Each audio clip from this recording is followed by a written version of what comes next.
Oke.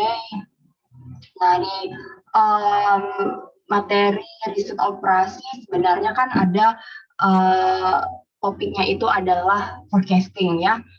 Teknik forecasting itu ada macam-macam ya untuk peramalan. Misalnya kalau kayak di statistik itu ada ARIMA, terus ada regresi linear ya, banyak ya.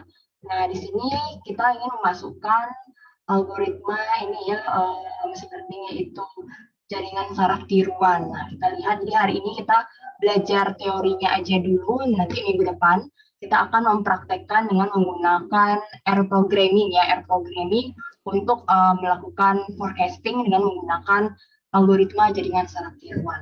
Jadi algoritma jaringan saraf tiruan ini sudah banyak ya digunakan dari berbagai bidang ya, misalnya ketika kita ingin melakukan klasifikasi biasanya kayak apa ya, pernah orang membuat suatu alat ya untuk sortir buah, misalnya untuk sortir buah ya, mengklasifikasi apakah buah ini matang atau enggak. Itu dia juga bisa menggunakan jaringan saraf tiruan. Nanti kalau rekan-rekan mencari di Google Scholar ya, misalnya kalau Google Scholar kita lihat ya, di Google Scholar itu ada banyak sekali penelitian, kita lihat ya di Google Scholar, penelitian berbagai bidang ya dengan menggunakan jaringan saraf tiruan. Nah, jadi jaringan saraf tiruan ini biasanya kalau bahasa Inggrisnya artificial neural network ya.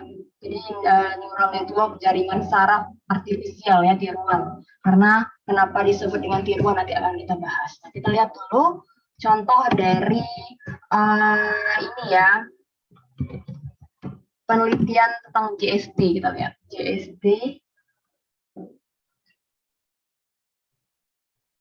Oke. Oh, sorry, jangan seperti ini, saya takut salah kata kuncinya. Jaringan saraf tiruan. Nah, ini contoh-contoh dari penelitian ya menggunakan jaringan saraf tiruan untuk melakukan peramalan forecasting. Ini contohnya peramalan penjualan mobil menggunakan jaringan saraf tiruan. Ini juga ya jaringan saraf tiruan dengan metode backprop ya untuk memprediksi laju pertumbuhan penduduk. Ini juga memprediksi volume ekspor impor ya, jumlah peramalan jumlah permintaan korupsi, ketersediaan komoditi ya, forecasting untuk ketersediaan komoditi. Jadi algoritma jaringan saraf tiruan itu ya bisa digunakan untuk ini ya, forecasting, pokoknya peramalan seperti itu, klasifikasi juga bisa. Nah, contohnya ini ya, implementasi jaringan saraf tiruan Depok untuk mendiagnosis penyakit kulit pada anak. Nah, yang bikin kayak klasifikasi ya seperti itu. Oke, nah ini mungkin nanti rekan-rekan kalau skripsinya mungkin bisa ini ya, mengimplementasikan jaringan saraf tiruan ini. Nah ini ya lebih banyak sih dia ini ya memprediksi jumlah ya seperti itu. Ini juga nih, identifikasi tanaman buah tropika berdasarkan tekstur permukaan daun menggunakan jaringan saraf tiruan. Nah, kalau ini ranahnya adalah image processing, jadi dia mengolah citra buah ya berdasarkan permukaan daunnya. Jadi kemudian diprediksi dengan menggunakan metode ini ya, jaringan saraf tiruan. Identifikasi kematangan buah tomat berdasarkan warna menggunakan metode jaringan saraf tiruan. Jadi jaringan saraf tiruan itu bisa digunakan untuk peramalan, forecasting, bisa juga untuk melakukan klasifikasi ya. Oke, itu pengenalan contoh dari ini ya, penelitiannya menggunakan metode jaringan saraf tiruan. Jadi hari ini kita mau bahas dulu ya secara teori apa sih itu jaringan saraf tiruan. Kita lihat. Oke. Mungkin materinya sudah saya share ya. Materinya agak lengkap sedikit di buku ini ya. Kita gabung-gabung. Ini saya ambil dari jurusan teknik elektro Universitas Udayana. Jadi yang belajar mengenai artificial neural network ini tidak hanya anak sistem informasi, informatika, ilmu komputer, tapi juga teknik elektro juga belajar ya.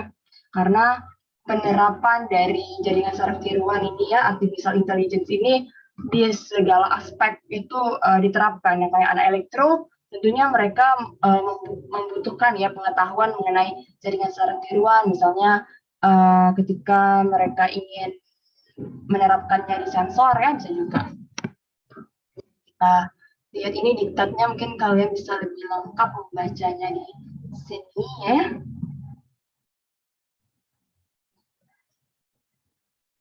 Kita lihat mengenai jaringan saraf tiruan. Oke, nah sama aja kayaknya nih. Sini sama nih. Oke, ini ya kita lihat di slide-nya aja dulu. Oke, sebelum kita kenal ya dengan jaringan saraf tiruan, kita kenalan dulu sama jaringan saraf yang punyanya manusia ya.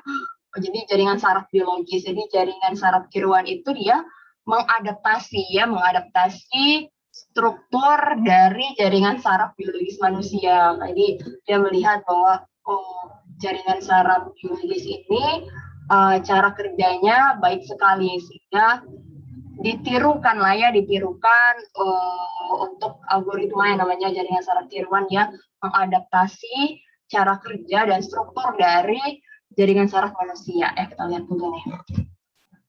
Jaringan saraf biologis ya, ini kita bicara manusia, bahwa otak manusia itu terdiri dari jutaan sel saraf ya. Jadi manusia kita merasa kita ini kecil, ternyata kita ini berisi jutaan sel saraf ya, neuron yang bertugas untuk memproses informasi. Jadi semua kenapa tubuh kita bisa bergerak ya seperti itu, ini jadi tugasnya dari jaringan sel saraf ini ya, dia yang memproses informasi.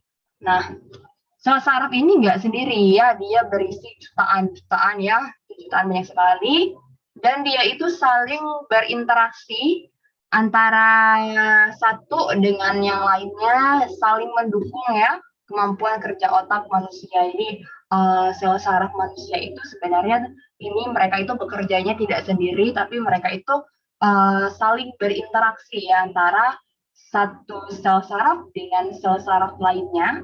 Mereka itu saling berinteraksi ya, saling mendukung untuk kemampuan kerja otak manusia. Nah, kita lihat ya susunan saraf manusia itu seperti apa ya. Mungkin kalau belajar biologi waktu SMP SMA mungkin sudah pernah ya belajar biologi mengenai bentuk sel saraf manusia itu seperti apa. Oke, kita lihat ya sel saraf manusia seperti ini.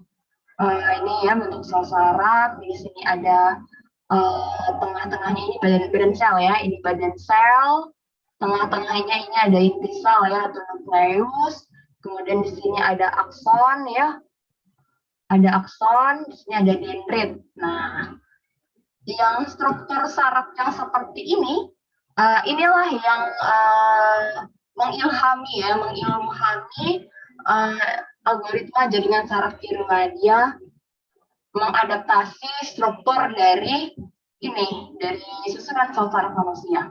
Ya, ada akson, kemudian badan sel, inti sel, dendrit. Kemudian di sini pertemuan antar dendrit ini disebut dengan sinapsis. Kita lihat ya. Ini ya penjelasannya masing-masing, apa itu dendrit, apa itu badan sel, apa itu akson ya, apa itu sinapsis.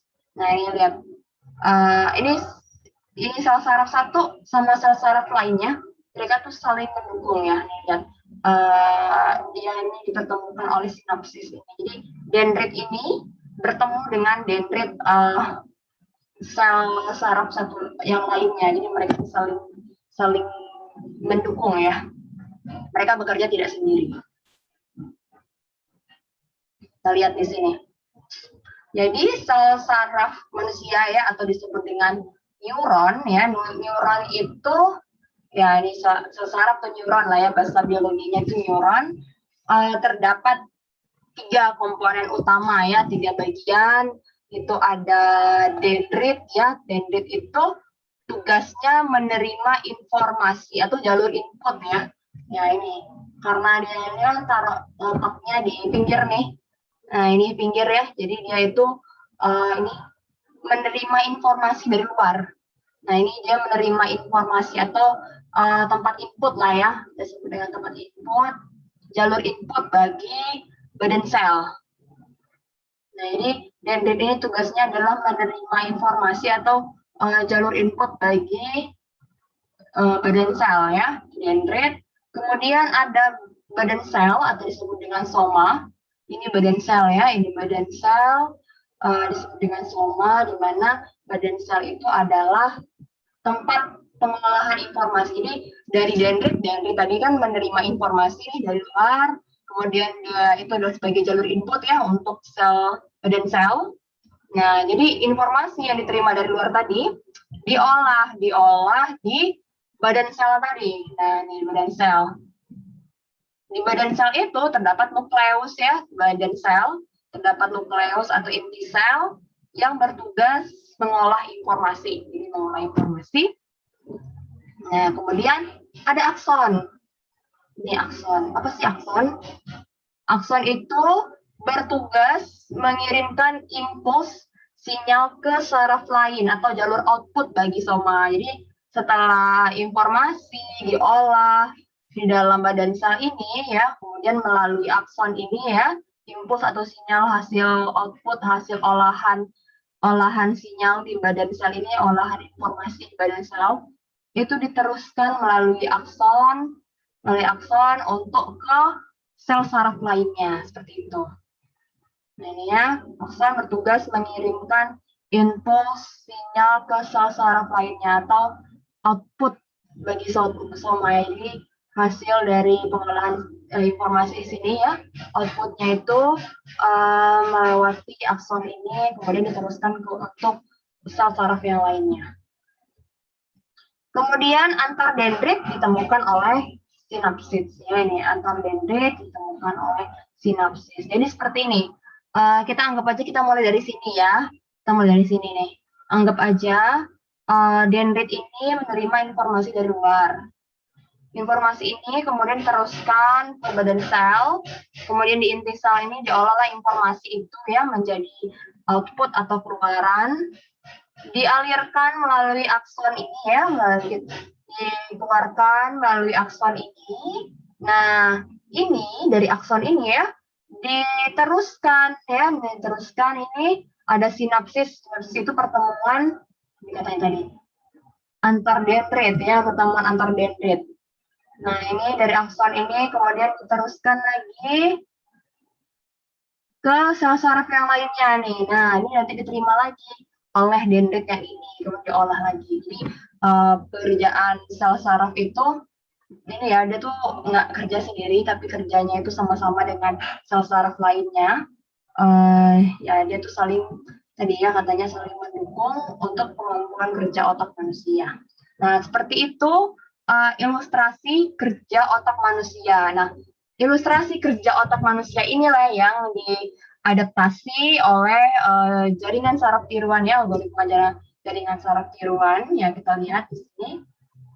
Nah, meniru cara kerja dari jaringan saraf biologis manusia, jadi kita generalisasi model matematis dari pemahaman manusia. Contoh seperti ini ya, pemrosesan informasi terjadi pada neuron, kemudian sinyal mengalir di antara sel saraf yang melalui satu sambungan penghubung. Setiap sambungan penghubung memiliki bobot yang bersesuaian. Nah, nanti bobot ini akan digunakan untuk menggandakan atau mengalihkan sinyal yang dikirim melaluinya. Kemudian setiap sel saraf itu akan ada yang namanya fungsi aktivasi terhadap sinyal, ya hasil penjualan berbobot yang masuk kepadanya untuk menentukan sinyal luaran. Nah, itu jadi cara kerja jaringan saraf tiruan seperti ini, dia mengadaptasi jaringan saraf biologis, tapi dalam ini ya, dalam model matematis tapi ya, makanya di sini nanti ada istilahnya bobot, ada fungsi aktivasi ya. Kita lihat ilustrasinya. Di sini ada ini ya, ada analogi antara jaringan saraf tiruan dengan jaringan saraf biologis manusia. Nah, ini node atau input. Nah, kalau di jaringan saraf tiruan, node atau input tadi, kalau dalam jaringan biologis itu disebut dengan badan sel ya tadi. Kemudian input itu adalah dendritnya, dendrit. Kemudian output itu adalah akson. Bobot ini adalah sinapsis. Jadi diadaptasi dari jaringan biologis, misalnya kayak kalau di jaringan biologis itu jaringan saraf biologis adalah badan sel, tapi kalau di JST namanya node input ya, node. Kemudian dendrit itu adalah input di JST, akson itu adalah output di JST, sinapsis itu adalah bobot. Ya, kita lihat struktur ya, model atau struktur dari neuron atau sel saraf adaptasi dari jaringan saraf tiruan ini. Nah, seperti ini. Jadi seperti ini dia. Jadi ada model matematisnya ya. Kita hanya mengambil struktur dan cara kerja aja dari jaringan saraf biologis manusia. Nah ini. Tadi ya dendrit ya. Ini dendrit ya input dari neuron lain. Jadi seperti cara kerja dari jaringan saraf biologis manusia tadi ya. Jaringan saraf itu bekerja tidak sendiri, ya berhubungan dengan jaringan saraf lainnya. Jadi ini misalnya ini adalah input dari neuron lainnya, yaitu dendrit ya, di sini ya dendrit. Kemudian ada bobot ya, sinapsis. Bobot sinapsis, kemudian kita lakukan di sini ya proses, di sini proses katanya, prosesnya. Nah, setiap sinapsis tadi memiliki bobot yang bersesuaian. Bobot ini digunakan untuk menggandakan atau mengalihkan sinyal yang dikirim melaluinya. Nah, bobot ini kita lakukan proses matematis ya di sini. Jadi input kali bobot, nanti input kali bobot ya, input kali bobot. Setelah itu kita kalikan lagi dengan fungsi aktivasinya, baru keluaran output seperti itu. Nah, ini keluaran output. Kalau detailnya seperti ini ya, bentuk struktur yang sederhana. Jadi kita hari ini berbicara strukturnya sederhana aja. Nah, jadi di sini ini adalah inputnya. Misalnya kita punya input X1, X2, X3. Kemudian masing-masing inputan ini memiliki bobot ya. Anggap aja ini adalah sinapsis. Jadi sinapsis itu ada bobotnya. Nah, jadi input dikali dengan bobot ya. Ini input dikali dengan bobot di proses pengolahan ini nih. Nah, ini di proses pengolahan ini kita melakukan input kali bobot, input kali bobot, input kali bobot ya. Ini proses pengolahannya. Kemudian kita kalikan lagi dengan fungsi aktivasi. Kemudian barulah dia jadi output ya, seperti itu. Itu baru penjelasan sederhananya ya, bagaimana sih struktur dari neuron ya, jaringan saraf tiruan ini strukturnya ya. Ada input, kemudian ada bobotnya ya, input kali bobot di sini prosesnya. Kemudian habis itu kita kalikan dengan fungsi aktivasi. Jadi penjelasan fungsi aktivasi ini. Setiap sel saraf akan menerapkan fungsi aktivasi terhadap sinyal hasil penjumlahan berbobot. Jadi sebelumnya bobot kali inputan ya, kita kali dulu bobot kali inputan, kemudian kita jumlahkan, baru kita kalikan dengan fungsi aktivasi yang tujuannya adalah untuk menentukan output. Ini struktur dari jaringan saraf tiruan ya, neuron jaringan saraf tiruan. Ini bentuknya. Kita lihat lagi. Nah, ini ya kalau mau detailnya seperti ini. Jadi ini ada input ya, ada inputnya. Jadi itu dendritnya lah ya. Ini adalah dendritnya, di inputnya ya, ini inputnya. Kemudian kita kalikan dengan bobot. Kita kalikan dengan bobot, kemudian kita lakukan proses penjumlahan di sini. Oke, nanti di sini kita kenal dengan bias. Jadi setiap itu ada biasnya. Ditambahkan dengan bias. Setelah itu baru kita kalikan dengan fungsi aktivasi sehingga kita menghasilkan output ya. Kita lihat nanti kita akan belajar contoh implementasi sederhana. Yang bisa kita lakukan manual di sini adalah contoh manual ya, masih oretan gitu. yang sederhana sekali ya. Kalau untuk yang peramalan, forecasting, yang data trainnya itu banyak, kita agak sangat sulit mencontohkan secara manual. Jadi kita contohkan saja minggu depan dengan menggunakan programming R ya. Oke, kita lihat lagi ya. Penting rekan-rekan paham bagaimana sih cara kerja dari jaringan saraf tiruan ini ya. Jadi bagaimana proses alurnya ya, mulai dari input ya. Di sini ada sinyal input dikalikan dengan bobotnya, kemudian dilakukan proses ini ya, penjumlahan bobot dan ada biasnya di sini. Setelah itu dikalikan dengan fungsi aktivasi untuk kita menghasilkan output. Nah, ini ada outputnya. Oke, kita lihat lagi. Nah, ini secara matematisnya seperti ini ya. Misalnya pada proses ini, summing function ya. Summing function yang ini, apa yang kita lakukan? Nah, itu adalah kita mengalihkan inputan dengan bobotnya. Misalnya di sini kita punya ada, anggap aja ya, di sini anggap aja ada 3 inputan. Oke, berarti X1 kali bobot 1, X2 kali bobot 2, X3 kali bobot 3. Kita jumlahkan, kita sum semuanya ini. Kita sum, nah ini, ya. Bobot kali input, kita misalnya berapa banyak inputnya. Ya kita sum semuanya, bobot kali input ditambah, bobot kali input tambah lagi. Kita sum di sini. Oke, setelah kita lakukan ini, baru kita kalikan dengan fungsi aktivasi ya di sini. Ini adalah simbol fungsi aktivasi dikalikan dengan yang ini ya, sum dari bobot kali inputannya. Oke ya, ini tadi proses kita tadi summing function ya, input kali bobot, input kali bobot, input kali bobot ya, kemudian kita tambahkan, habis itu kita kalikan dengan fungsi aktivasinya. Nah, ini ada penjelasan detailnya. Summation function ini ya, fungsi yang digunakan untuk mencari rata-rata bobot dari semua elemen input. Tadi kenapa kita ini ya, kita jumlahkan semuanya ini, kita jumlahkan. Jadi misalnya ada 3 input tadi, berarti kayak input 1 kali bobot 1 tambah input 2 kali bobot 2 tambah input 3 kali bobot 3 ya, seperti itu. Nih, ini ada proses sum-nya di sini ya.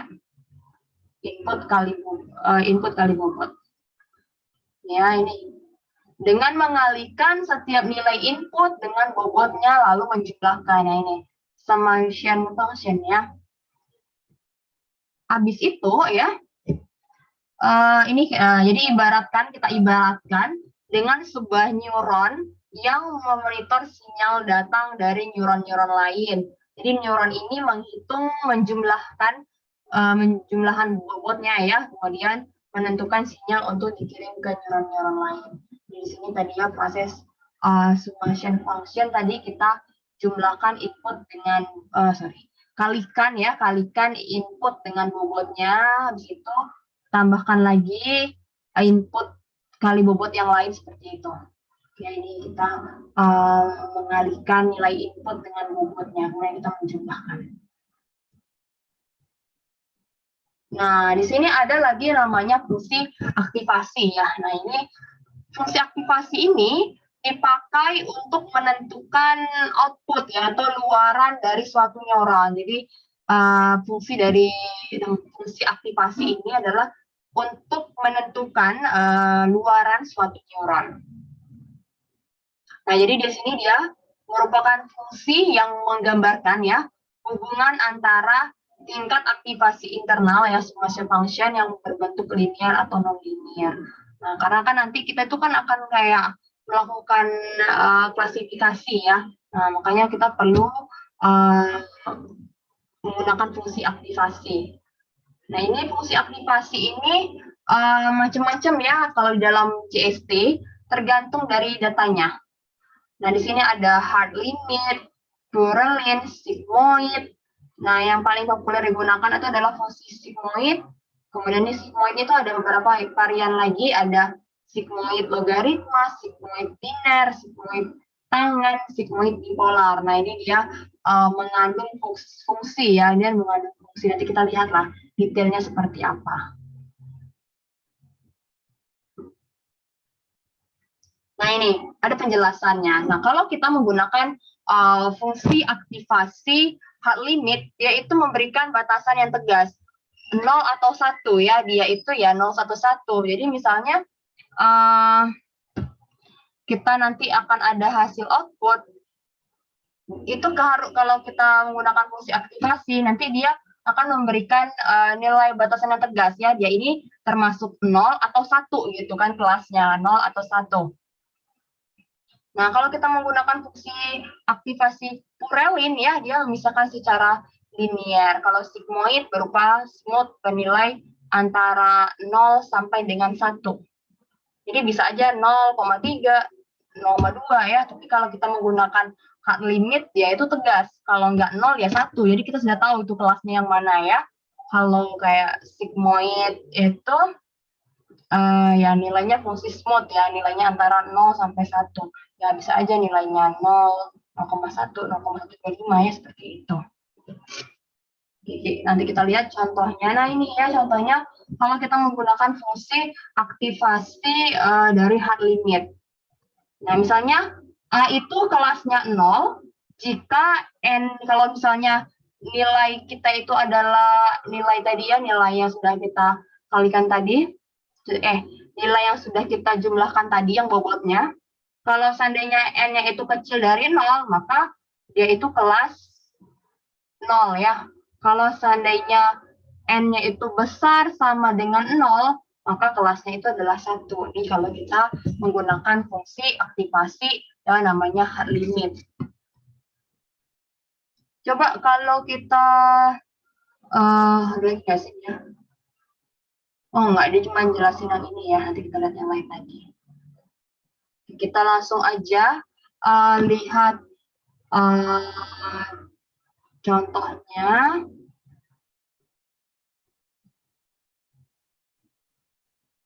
Nah, ini bentuk contoh dari lapis ini ya, arsitektur JST.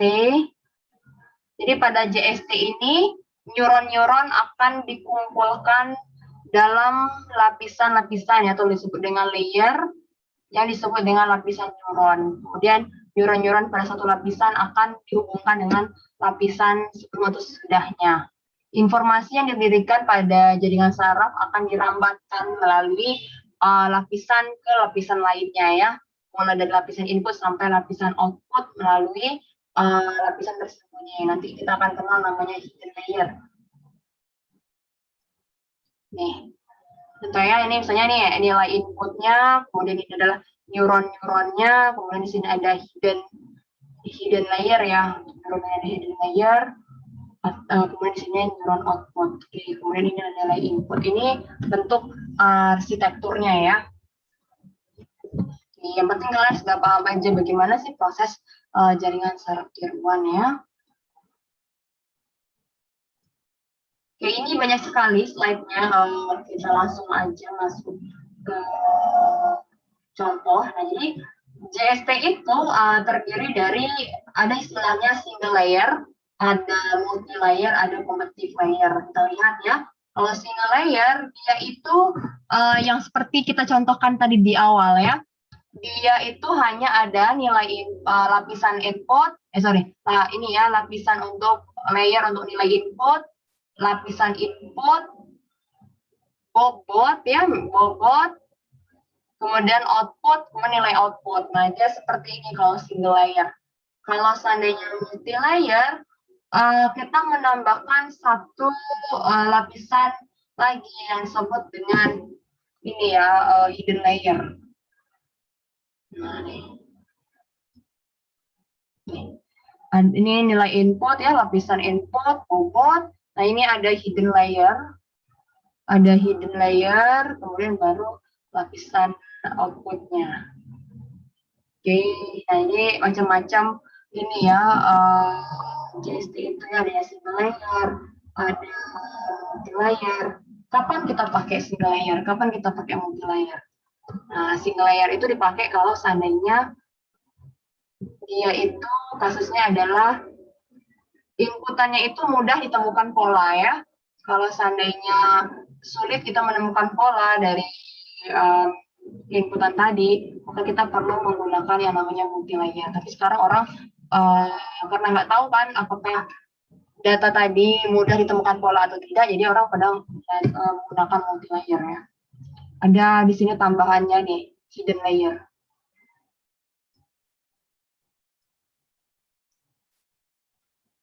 Oke, kita lihat ya. Contoh kasusnya. Kita lihat aja contoh kasusnya ini seperti yang ada di biasanya share ya di LMS-nya itu ada contoh kasusnya. Jadi kita materinya hampir sama aja dengan kayak di slide ya.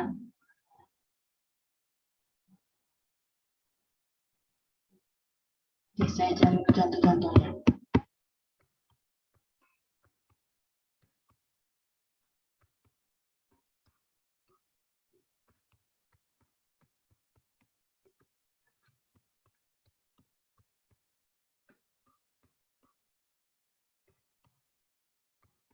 Kita tidak terlalu detail ya membahas setiap, karena kalau di tempat lain jaringan syarat tiruannya hampir satu semester belajarnya ya. Jadi kalau kita cuma ada 2 pertemuan, jadi kita cukup pengenalan aja ya. Karena ya ini banyak sekali macam-macam dari JST itu, ada yang namanya backpropagation ya, macam-macam lagi dia. Oke, ada LPG, algoritma LPG segala macam. Oke, kita lihat aja contohnya yang menurut saya agak mudah dipahami. Ya ini contoh hitung manual ya. Kita buka. Ini contoh perhitungan algoritma perseptron. Ya, misalnya seperti ini. Di sini kita menggunakan ya algoritma jaringan syarat tiruan, algoritma perseptron ya. Kita gunakan untuk mencari pola ya, mencari pola data logika N ya. Masih ingat kan ya, logika N itu seperti ini.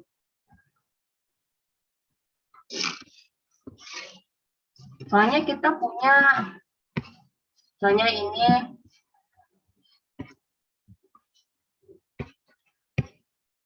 kita belajar matematika diskret dulu ya. Ini 1 1 0 0 1 0 1 0 1 0 1 0. Nah ini masih ingat ya kalau N itu gimana? Kalau N itu kan dia akan bernilai true kalau dua-duanya true ya. Ini 1 1 berarti kan true ya, berarti 1 adalah 1. 1 0 0 1 0.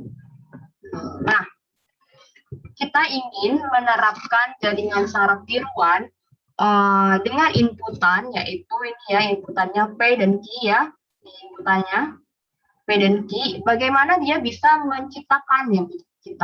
menemukan ya menemukan pola seperti ini ya. Ketika kita memasukkan inputan 1 1, maka keluarnya adalah 1. 1 0, keluarannya adalah 0. 0 1, keluarnya adalah 0. 0 0, maka keluarnya itu adalah 0. Nah, bagaimana ya seperti itu. Jadi kita ingin menerapkan algoritma jaringan syarat tiruan supaya dia bisa menemukan pola yang tadi. Ketika inputannya 1 1, maka keluarannya 1. Inputan 1 0, outputnya 0 ya, seperti itu. Nah, kita lihat bagaimana sih prosesnya ya. Kita lihat di sini ya, contoh perhitungan manual. Saya ambil dari ya blog ya, tapi ya lumayan lah ya bermanfaat yang meskipun dari blog. Nah ini kita di sini ada Pak, ya ada inputannya itu ada dua ya, X1 sama X2. Kemudian di sini ada bobotnya ya, ada bobotnya. Kemudian ada learning rate, ada bias, ada epoch. Epoch itu artinya banyak iterasi. Nah, jadi kalau kita menggunakan algoritma JST, kita itu harus menentukan berapa kali dia itu harus berlatih, artinya pengulangan ya, pengulangan iterasi dia itu berlatih ya. Epoch itu pengulangan iterasi dia itu harus berlatih berapa kali ya. Nah, di sini dia menggunakan fungsi aktivasi biner, ya artinya kelasnya itu cuman ada dua ya, kalau nggak nol ya satu ya, seperti itu. Nah, ini di datanya ya, inputannya X1, X2, kemudian ini adalah outputnya, targetnya. Oke, kita mulai. Kalau di sini kita mulai ya. Kita tentukan dulu ya bagaimana menentukan bobot ya. Bobot itu sebenarnya kita tentukan random ya sebenarnya. Nah, di sini dia menentukan bobot awalnya itu adalah 00 di sini dengan learning rate. Learning rate itu maknanya adalah ukuran kecepatan dia belajar. Nah, learning rate ini random juga sih menentukannya. Biasnya 0, maksimal epochnya artinya di sini maksimal pembelajarannya itu ada 10 iterasi. Jadi kemudian fungsi aktivasinya dia menggunakan biner ya.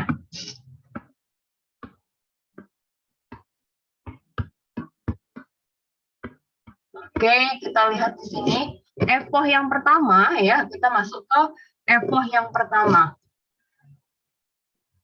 Epoch yang pertama artinya iterasi yang pertama ya. Oke, kita mulai dari data yang pertama ya. Data pertama itu kita punya apa datanya? 00 ya di sini. 00. Kemudian bobotnya itu adalah ini ya, bobot 1, bobot 2-nya adalah 00. Biasnya 0. Nah, targetnya adalah 0 ya ini. Ya, target kelasnya itu adalah 0 ya.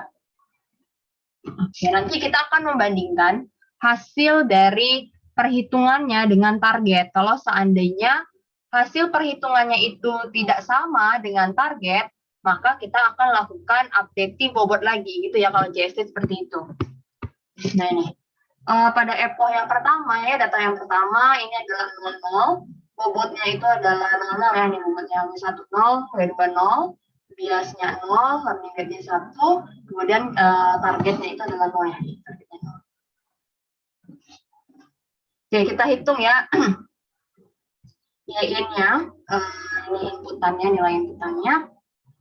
X1 kali W1 ya, tadi kayak yang sudah saya jelaskan sebelumnya, fungsi summation tadi ya, kita mengalihkan input dengan bobotnya. Nah, ini. X1 kali W1. Kemudian ya tambah X2 kali W2 tambah biasnya. Kalau kita gambarkan seperti ini ya, kalau nah ini misalnya kita input ya X1, kemudian di sini ada bobotnya X1, X2, W1, W2, kemudian adalah fungsi summation-nya. Fungsi summation-nya, di sini ada biasnya ya, bias. Jadi W1 kali X1, W2 kali X2 ya, ditambahkan tambah bias juga. Habis itu baru kita kalikan dengan ini ya, fungsi aktivasi tadi. Fungsi aktivasi. Baru ada keluaran outputnya ya, seperti itu ya bentuk arsitekturnya. Oke, kita balik lagi. Nah, ya, X1 kali W1 tambah X2 kali W2 tambah biasnya. Oke, kemudian ini sama dengan ya tadi ya, nilai X1 itu 0, bobot X1 itu adalah 0, tambah X2 ya, inputan X2 itu 0, kemudian bobot 2, W2 itu adalah 0, tambah biasnya 0 ya tadi ya, bias 0. Jadi ini ya Y-nya sama dengan 0 ya, hasil dari tadi penjumlahan tadi adalah 0. Nah, kemudian kita terapkan fungsi aktivasinya biner.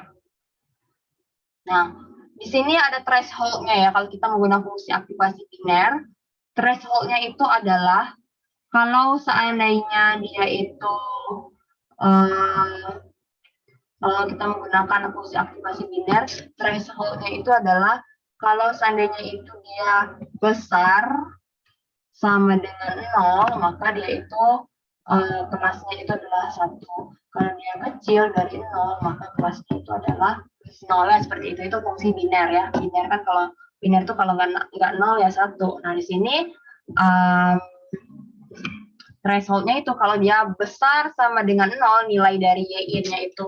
Kalau y-in-nya itu besar, kok y-in sih tadi? Sorry, bukan y-in. Y.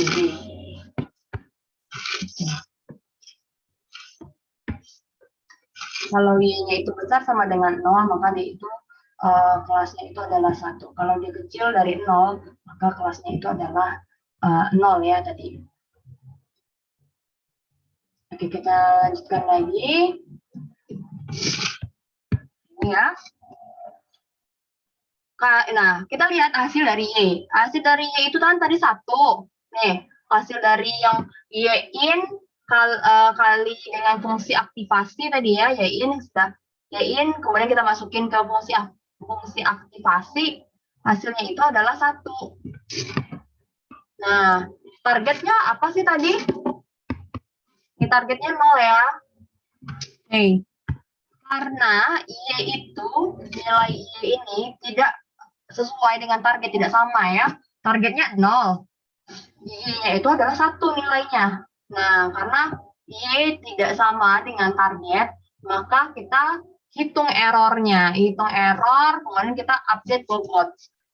Nah, nih error itu sama dengan target kurang Y. Targetnya itu adalah 0, Y-nya itu adalah 1. Jadi target kurang Y ya, targetnya itu 0, Y-nya 1, sehingga hasilnya adalah min 1. Nah, kemudian kita lakukan updating bobot, yaitu W1 baru sama dengan W1 lama tambah learning rate kali error kali X1 ya, seperti itu. Jadi W1 yang baru itu sama dengan W1 lama tambah learning rate kali error kali X1 ya. W1 yang lama berapa? Bobot yang lama berapa? 0 ya. Bobot W1 lama adalah 0 tambah learning rate tadi kecepatan pembelajarannya itu adalah 1. Kemudian kita kali dengan errornya. Errornya kan min 1 nih. Min 1. Kalikan dengan inputan tadi X1. 0. Nah, sama dengan 0. Sama juga ya, W2 kita update juga. W2 lama tambah learning rate kali error kali X2. W2 lama 0, learning rate 1, error min 1, X2-nya 0 sama dengan 0. Kemudian kita update juga bias. Biasnya juga kita update. Bias baru ini ya, bias lama tambah learning rate kali error. Bias lama kan 0 nih. Learning rate-nya 1 kali errornya ini min 1, hasilnya min 1. Nah, sehingga kita mendapatkan bobot yang baru, yaitu W1 B2 yang baru adalah 0, W1 baru 0, B2 baru 0, biasnya min 1. Ya, udah berbeda ya. Tadi kan biasnya 0, sekarang biasnya min 1, tapi W-nya meskipun sudah diupdate, nilainya sama ya.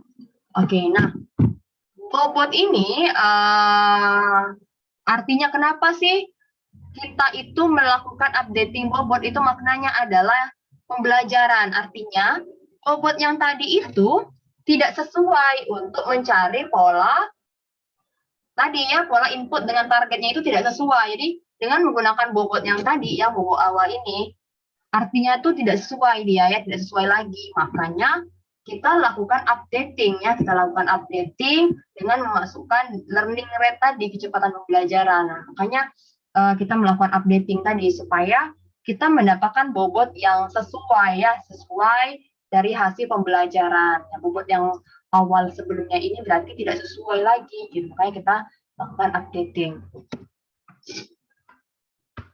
Nah, ini ya bobot yang sudah kita lakukan updating, dan bias juga sudah kita lakukan updating, kemudian kita lanjutkan lagi untuk data yang kedua. Data yang kedua ini ya, X1-nya 0, X2-nya 1, targetnya 0. Ini kita masuk ke data yang kedua ya, ini. X1-nya 0, X2-nya 1, bobotnya ini ya, bobot yang baru tadi. Biasnya juga bias yang baru. Nah, untuk data yang kedua, targetnya kan 0 ya. Oke, nah kita hitung lagi ya Y-nya. Untuk data yang kedua nih. X1 kali V1, X2 kali V2 tambah B. Udah ya, kita dapat ya, udah tahu lah ya. X1-nya 0 kali bobotnya 0, X2-nya 1 kali bobotnya 0 tambah bias 1 ya. Hasilnya adalah min 1. Kemudian kita masukin ke dalam fungsi aktivasinya. Oke. Kalau menurut biner ya tadi ya, threshold-nya tadi, kalau dia itu besar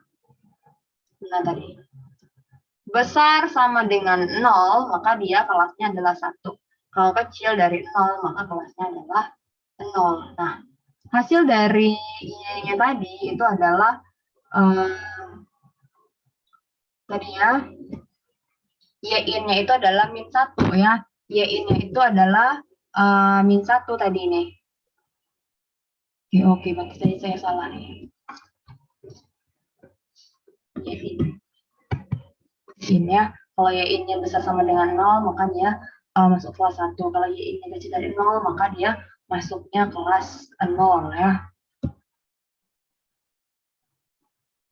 Nah, ini. Y-nya min 1. Ketika kita masukin ke fungsi aktivasinya, berarti dia kan kecil dari 0 nih. Kecil dari 0 berarti maksudnya adalah kelas 0. Kita lihat, Y ini sama dengan target ya kan. Targetnya kan 0 nih. Y-nya adalah 0. Nah, karena Y sama dengan target, maka kita tidak perlu melakukan perbaikan bobot. Nah, jadi kalau selama Y-nya itu sama dengan target, maka kita tidak perlu memperbaiki bobot ya. Kita lanjutkan untuk data yang ketiga. Oke, kita lanjutkan lagi untuk data yang ketiga.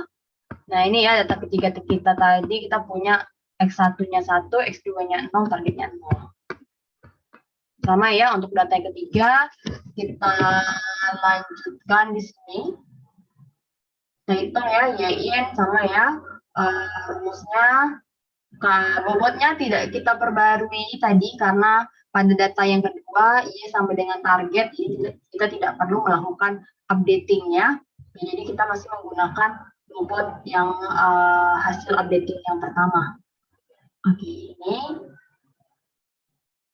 kita kaliin Y-nya, kita dapatkan min 1. Kemudian kita masukin ke fungsi aktivasinya, hasilnya 0. Nah, ini. Y-nya 0, targetnya 0 sama ya. Sehingga kalau Y sama dengan target, kita tidak perlu melakukan perbaikan bobot. Kita lanjutin untuk data yang keempat. Nah, ini kita masuk ke data yang keempat. Kita punya X1, 1, X2, 1 ya. Kita kalikan dengan bobotnya dan bias. Hasilnya min 1. Kemudian kita masukin ke fungsi aktivasinya. Karena nilainya min 1 ya. Min 1 itu kan kecil dari 0. Maka kelasnya itu adalah 0. Nah, kita lihat targetnya itu 1. Y-nya 0. Dia nggak sama ya. Y tidak sama dengan target. Maka kita hitung errornya. Jadi target kurang Y berapa nih? Targetnya kan 1 nih. Y-nya 0 ya. 1 kurang 0 adalah 1. Nah, kemudian kita lakukan updating untuk bobotnya ya. W1 baru sama dengan W1 lama tambah learning rate kali error kali X1 ya. W1 lama berapa? 0. Learning rate-nya 1. Error-nya berapa? Error-nya 1 ya. X1-nya berapa? X1 ya. Kita dapat bobot barunya itu adalah 1. W2 juga ya kita hitung. W2 lama tambah learning rate kali error kali X2. Hasilnya 1 ya. W2 lama kan 0. Learning rate-nya itu ada 1. Error-nya kan tadi nih, 1 ya. N by X dulu tadi 1, ini 1. Kemudian bias juga kita perbaiki ya. Bias lama tambah learning rate kali error. Bias lama kan 1. Learning rate-nya 1, error-nya 1. Oh, ini hasilnya 0 ya. Sehingga kita dapatkan bobot baru yaitu W1 barunya adalah 1, W2 baru adalah 1, biasnya adalah 0. Nah, kemudian kita lanjutkan lagi untuk data selanjutnya. Nah, karena pada epoch yang pertama atau iterasi yang pertama ini masih ada error ya, masih ada error yaitu Y-nya nggak sama dengan target. Berarti itu kan artinya masih ada error ya. Maka kita lanjutkan lagi ke epoch yang berikutnya gitu. Sampai kapan Bu selesainya? Ya, sampai tidak ada lagi error, artinya tidak ada lagi yang Y-nya itu tidak sama dengan target ya, sampai itu.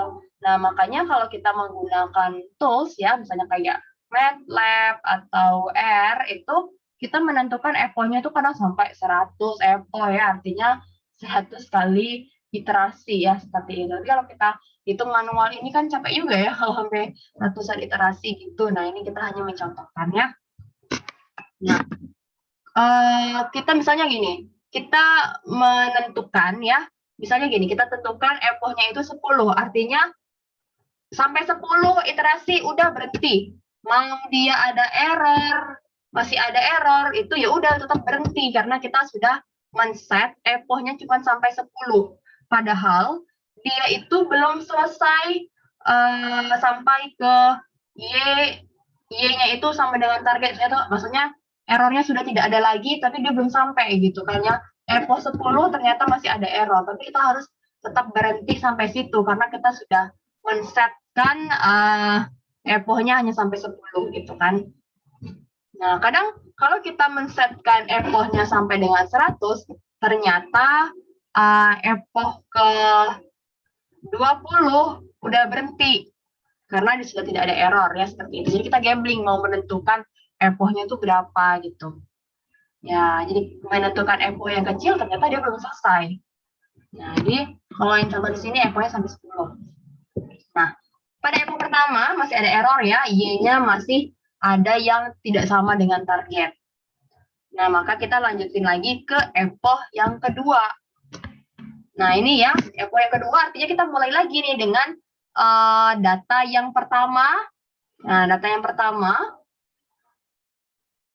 dengan bobot dan bias yang sudah kita lakukan updating tadi. Nah, ini. Pada data keempat epoch pertama, kita lakukan updating bobot ya, yaitu ini bobotnya W11 dengan biasnya 0 ya, yang sudah di updating. Kemudian kita lakukan lagi proses yang sama ya. Kita lakukan proses yang sama dengan yang tadi. Ini adalah untuk ini ya inputan yang pertama ya, inputan yang pertama X-nya 1 0, X2-nya 0. Ini bobotnya sudah diupdate pada epoch pertama data keempat tadi ya. Kita kalikan ya Y hasilnya 0, kemudian kita masukkan ke fungsi aktivasinya bahwa threshold-nya tadi ya untuk fungsi aktivasinya kalau dia itu kecil sama dengan 0, besar sama dengan 0 maka dia kelas 1. Kalau dia kecil dari 0 maka dia kelas 0. Nah, kita lihat bahwa Y-nya itu tidak sama dengan target. Targetnya itu adalah 0, Y-nya 1. Kalau seandainya selama Y-nya itu tidak sama dengan target, maka kita hitung error dan kita lakukan updating terhadap bobotnya ya. Errornya tadi ya, target kurang Y.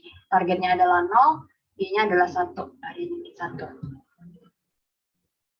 Kita lakukan updating bobotnya ya dan biasnya sehingga kita mendapatkan bobot yang baru. Nah, bobot yang baru ini kita lanjutkan lagi untuk data yang kedua ya. Data yang kedua kita lanjutkan lagi untuk data yang 01 tadi ya, 01. Nih, 01 ya. Kita lanjutkan lagi, ternyata masih ya, Y tidak sama dengan target. Y-nya 1, targetnya 0. Maka kita lakukan updating bobot ya. Kita hitung dulu errornya. baru kita updating bobot dan biasnya. Dapat lagi bobot baru sama bias baru. Kita lanjutkan lagi untuk data yang ketiga. Kita lakukan lagi ya perhitungan Y-in sama Y-nya. Oke, di sini Y-nya sama dengan targetnya, sehingga kita tidak perlu melakukan perbaikan bobot dan bias. Kita lanjutkan lagi untuk data yang keempat, ya, yaitu data 1-1. Oke, nah ternyata di sini Y-nya 0, targetnya adalah 1. Y sama dengan target nggak sama ya. Kita lakukan tadi perhitungan error sama updating bobotnya. Oke, kita dapatkan sekarang bobotnya sudah diupdate ya, biasnya juga. Nah, karena masih terdapat error di epoch yang kedua ya, nih kayak gini nih, ini ada error ya. Artinya Y sama targetnya nggak sama. Nah, jadi masih ada epoch kedua itu masih ada error, maka kita lanjutkan lagi untuk epoch berikutnya ya, iterasi berikutnya. Ya sama ya caranya, dengan menggunakan bobot yang sudah diupdate, kita hitung lagi untuk data yang pertama, kita cek ya, ternyata Y sama dengan target, nggak perlu kita bikin bobotnya. Nah, tapi untuk data yang kedua, dia itu berbeda ya, antara Y sama targetnya berbeda. Makanya kita lakukan updating bobot lagi ya, dan bias. Lanjut lagi untuk data yang ketiga, kita lihat ternyata data ketiga itu masih ada error juga ya, Y sama dengan tidak sama dengan target. Maka kita lakukan updating terhadap bobot. Kemudian untuk data yang keempat, jadi kita dapatkan lagi bobot yang baru ya sekarang ya, yang sudah diupdate.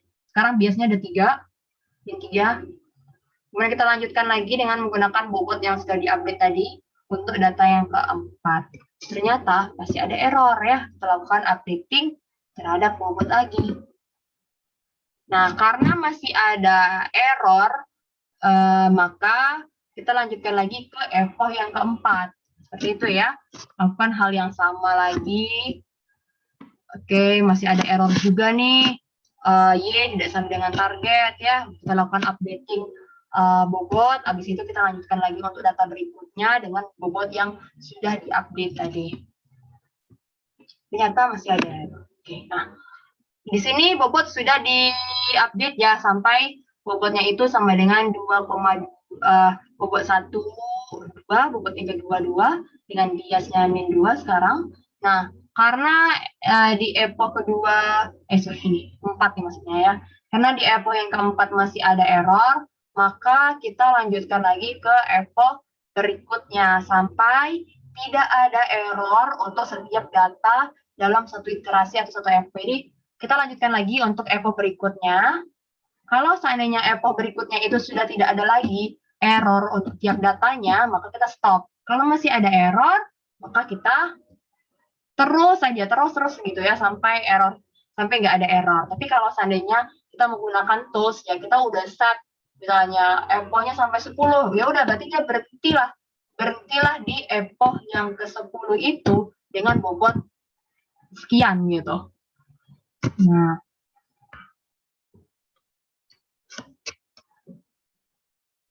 Nah ini ya, setelah iterasi berhenti, entah itu karena tidak ada error atau jumlah epoch sudah terpenuhi. Jadi iterasi berhenti atau epoch berhenti ketika tidak ada error atau jumlah epoch sudah terpenuhi. Misalnya kita set pada program itu epochnya sampai 10, artinya dia akan berhenti. Entah itu tidak ada error atau kita nggak tahu ya, entah itu tidak ada error atau jumlah epoch sudah dipenuhi, sudah sampai 10 ya. Nah, maka nilai ini ya, bobot bias digunakan dalam proses klasifikasi dengan rumus yang ini. Jadi kita dapatkan, jadi untuk data, ini kan kita mencari pola ya, artinya kita kan mencari pola. Jadi kita ambil bobot yang terakhir, epoch terakhir ya. Kita ambil bobot epoch terakhir, artinya itu adalah bobot yang kita gunakan untuk mendapatkan polanya. Nah, jadi untuk misalnya kalau kita ada data baru ya, maka kita gunakanlah bobot yang tadi ya, bobot epoch terakhir. Nah, sehingga nilai bobot dan bias yang digunakan dalam proses klasifikasi rumusnya ini ya, berarti input 1 kali bobot 1 ya, itu 2 kali bobot 2 dan seterusnya, tambah bias, outputnya fungsi aktivasi, masukin Y-nya. Oke, anggap aja ya, anggap aja kalau di kasus ini pada epoch 4 ya, ini epoch 4 ya.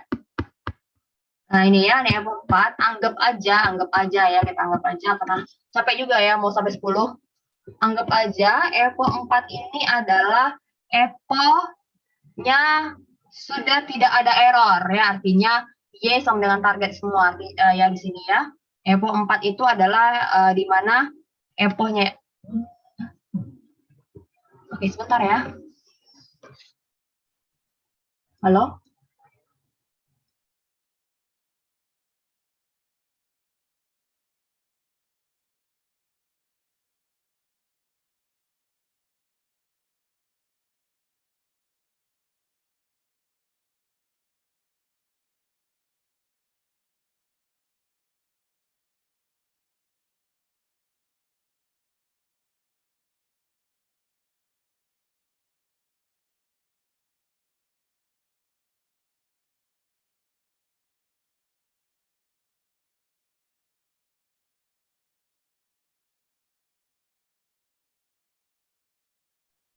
Kita lanjutkan ya, anggap aja epoch 4 itu adalah epoch yang sudah tidak ada errornya lagi. Nah, bobot yang terakhir yang dihasilkan oleh epoch 4 itu adalah ini ya, anggap aja nih ya, W, misalnya pada epoch 3, misalnya kan di epoch 3 itu kan bobot terakhirnya itu kan hasilnya inilah ya, W1, W11, W21, biasnya -3 ya. Kemudian diimplementasikan ke epoch berikutnya yaitu epoch 4. Nah, ternyata di epoch 4 ini tidak ada perubahan ya, artinya Y selalu sama dengan targetnya, tidak ada yang error. Nah, sehingga bobot yang digunakan ini kita gunakan untuk pola kalau ada data baru ya, sehingga di sini kita bisa menggunakan rumus ini ya untuk kalau kita punya data baru lagi ya, data baru karena kita sudah mendapatkan pola. Berarti di sini untuk data yang baru kita mau mengklasifikasikan data yang baru, berarti kita bisa menggunakan yang ini, X1 kali bobot 1 yaitu 1 ditambah X2 kali X1 ditambah biasnya adalah -3. Nah, jadi kita bisa menggunakan pola ini ya untuk data yang baru, misal seperti itu. Jadi karena kita sudah mengalami proses pembelajaran, sehingga kita sudah mendapatkan pola. Nanti kalau ada data yang baru, kita masukin data yang baru, dia sudah bisa terklasifikasikan dengan benar ya, seperti itu. Kemudian Y sama dengan sign dari Y tadi. Nah, ini fungsi aktivasinya di sini. Oke ya. Oke, silakan rekan-rekan kalau ada pertanyaan ya, silakan terkait dari jaringan saraf tiruan ya. Kalau kita mau mencobakan semuanya agak lama ya, karena capek juga kita menghitungnya, karena prosesnya itu kan banyak ya.